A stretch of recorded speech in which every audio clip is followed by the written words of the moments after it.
انا بجد تعبت وجرفت من المكنسة اللي بتتكسر عصايتها، ومن مكنسة جدتي دي. خلاص تعبت. شايفين كل ده؟ مش قادرة اصدق ان كل ده طالع من سجاد بيتي، برغم ان انا بكون لسه غسلاه وبغسله اول باول. قررت باجي عشان اترحم شوية اجيب مكنسة قرشة. هقول لكم ايه مميزاتها وايه عيوبها بكل صراحة. هنا فيها اول حاجة 2 تعليقة عشان لو حابة ان انت تعلقيها بحيط في الحيط، وفيها زرار بتاع المية. وهنا كمان السلك بتاعها طويل جدا جدا، السلك بتاعها تقريبا 8 متر او يمكن كمان ازيد، يعني تلف بيها الشقة كلها. وهقول لكم برضو عيوب السلك ده ايه وايه حصل معايا فيه.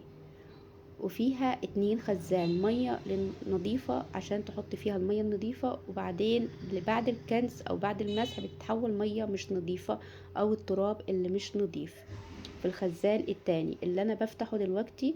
وهوريكم ازاي بيتفتح من ناحية من ورا فيه كليبسة كده، وببدأ ان انا اشيله، وده لازم يتغسل اول باول عشان لو سبتيه بيعمل ريحة اعوذ بالله منها. وفيها كمان فتحة اللي هي فيها السلك بتاع اللي هو الخاص بالركنة بالانتريه بالستاير. وفيها زرار للسرعة، فيها زرارين من اليمين والشمال، واحد بتاع التشغيل وواحد بتاع ان هو بيبدأ ان هو يعمل زوايا للمكنسة لو عايزة تنيميها عشان خاطر تدخليها تحت الانتريه تحت الركنة تحت النيش. وفيها كمان هتلاقي معاها زي السودا دي البديل، هتلاقيه برضو موجودة في المكنسة لو اتقطعت، لو عايزة تغيريها بقت مش نظيفة بتتغسل بس انتي حابة انك تغيريها.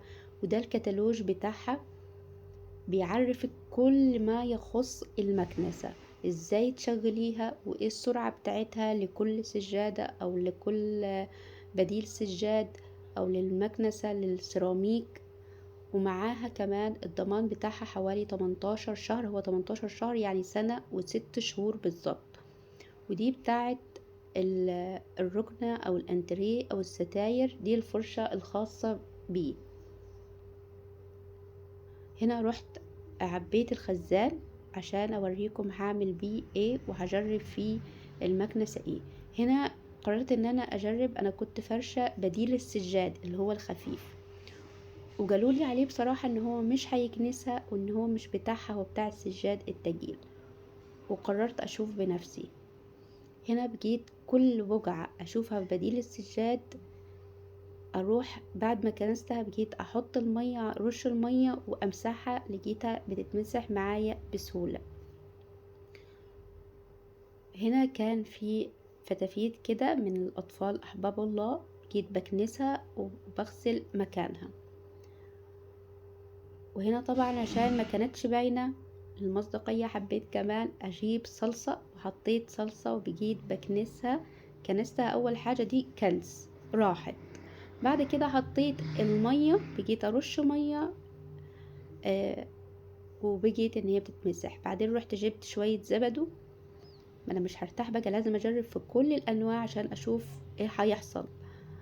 لقيتها انا كنت بكنس هنا بس ما حطيتش لسه مية، بجيت بكنس وبعد كده بدوس بالزرار بتاع المية بتاع طرد المية وبسحب المية.